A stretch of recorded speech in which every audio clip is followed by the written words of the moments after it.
अस्सलाम वालेकुम मेरे YouTube के नाज़रीन, मैं आपकी खिदमत में आज हर्निया के लिए एक दवा लेकर पेश हुआ हूँ।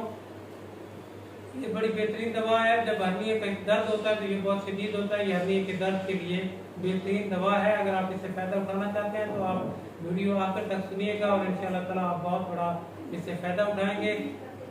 सबसे पहले तो आपको पता कैसे चलेगा कि आपको हर्निया है। हर्निया जब होती है तो इसमें यह होता है कि इंसान के जो पेट की दीवार है, जो पेट के ऊपर पर्दा है, जो जल्द और पेट की आंतों के दरमियान में होता है, आंतों को सेफ रखने के लिए कुदरत ने बनाया है।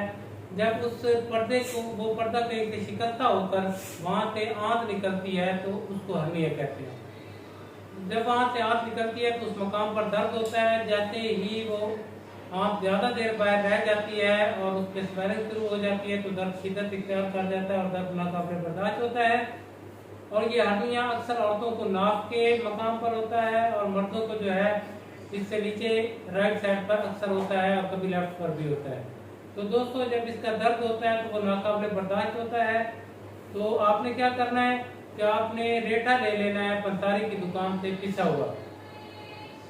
अगर आपको पिसा हुआ नहीं मिलता तो आपने ऐसे रेठे लेने हैं जो बिल्कुल खुश्क हो। सिर्फ आप 2 रेठे ले लें, उनको अच्छी तरह बारीक पीसकर, अगर आप हकीम हैं तो फिर ज़्यादा ले लें, दवाई बनाकर रख लें। और अगर आप मरीज हैं और खुद से अपना इलाज करना चाहते हैं तो 2 रेठे ले लें, उनको अच्छी तरह बारीक पीसकर उनको आपने क्या करना है, उनके 500 mg वाले कैप्सूल भर लें।